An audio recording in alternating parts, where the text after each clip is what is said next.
We're kicking off a new series on News 13 this morning with farmer and chef of Asheville. That's right. Joining us from Eat More Bakery, Rebecca Abrams.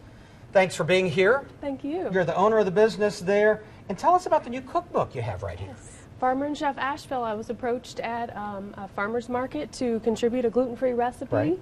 And it's a gathering of all recipes from chefs, farmers, all around Asheville in the area. And one of your specialties, these gluten-free buttermilk biscuits. Absolutely. I can't believe it. Show us how it's made. How we do it. Yeah. All right. Well, first we start off with a flour blend. We're not using wheat flour, so we're going to start with some different flours. We've got some potato starch here. We've got tapioca starch. We've got some sorghum flour. The sorghum flour is going to add a nice sweetness to it. You can see that the color's a little bit darker, resembling some wheat flour, True. something a little more familiar. Those potato starch and tapioca are very, very white. And then the last thing we have is a little bit of millet flour, and that adds some protein to it. One of the things that we have to have is some xanthan gum, and that brings everything together and holds it together when we add our liquid. Finally, we've got some salt and some baking powder, just a small amount like you would for a regular biscuit. All right, you want it to rise, obviously. But people are wondering, too, does this really taste okay? It does. It absolutely does. Okay. All right. We want to whisk these together, bring them together so you have a nice uniform mix of flours. And then we're going to add the cold butter. I don't know if we want to cut that in now or later. But we're going to add, let's add it in. I've gone ahead and cut up the butter ahead of time.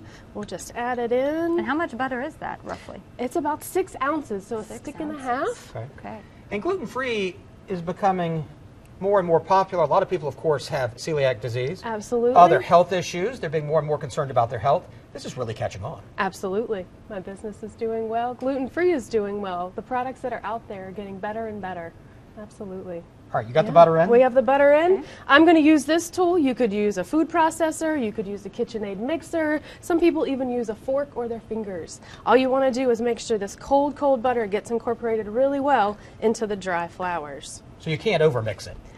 No, you really can't. Okay. You want small pea-sized pieces of butter in those biscuits. It's going to make them so fluffy at the end. And you can get all of these items at your local grocery store, or do you need to go to a specialty store? Either one, our local grocery store or a Whole Foods or an Earth Fare. Absolutely. Great. Okay, you're going to finish this up in the next hour for us. We are.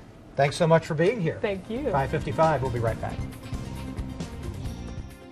Well, we're kicking off a new series on News 13 this morning with farmer and chef of Asheville.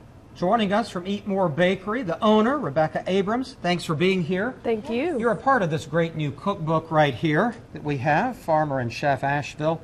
Tell me about your recipes. Well, I've got 2 recipes in there. Today we're going to talk about the Southern Buttermilk Biscuit, and that is featured in there. There's also a chocolate chip cookie gluten-free recipe in there. Absolutely. Wow, and so these biscuits are gluten-free? Absolutely, they sure are. Made with good Southern buttermilk and whole butter, and they're delicious. We generally would serve them maybe with some local honey, maybe some fresh jam, even maybe a fried egg. They look great. All right, in the last hour you showed us how to mix all the ingredients together. Some alternate flours, if you will. Absolutely, yes sir. All right, so what's next? What's next? You would see the finished product here. We would roll it out, and then we were going to cut it out with a biscuit cutter or even a glass, maybe like your grandmother would have done.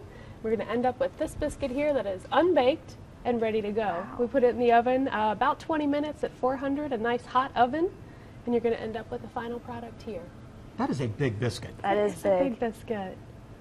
All right, final product right here. They look great. They do Jay's look great. going for it. I am. You are too. Absolutely. Oh, me too. Would you like some jam? You know, I really like biscuits plain. I'm really weird about that. But I just want to try this because people wonder about the taste when you say gluten-free. Definitely. Is it going to be palatable? Definitely. Really good. Thank you. Really good.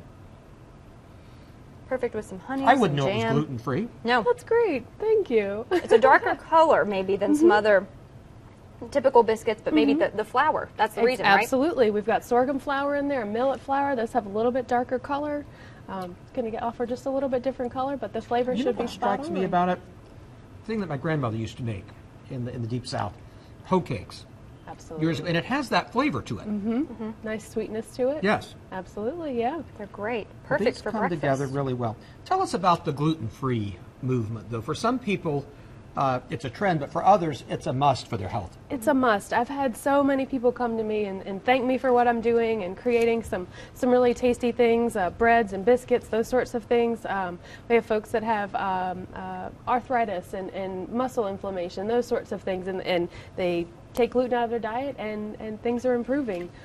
We have, obviously, there are folks with celiac disease that have all kinds of issues, so it's nice that we can offer products like this. And this recipe in the cookbook? Absolutely. And just a few minutes left to enter. We're giving one of these away as our early bird gets the win That's right. giveaway this morning. I would love this cookbook. A lot of great recipes in there, so go to our Facebook page and enter. Thanks for joining us this morning. You. I'm loving these biscuits. Thanks Thank for you being so here. much. We'll be right back.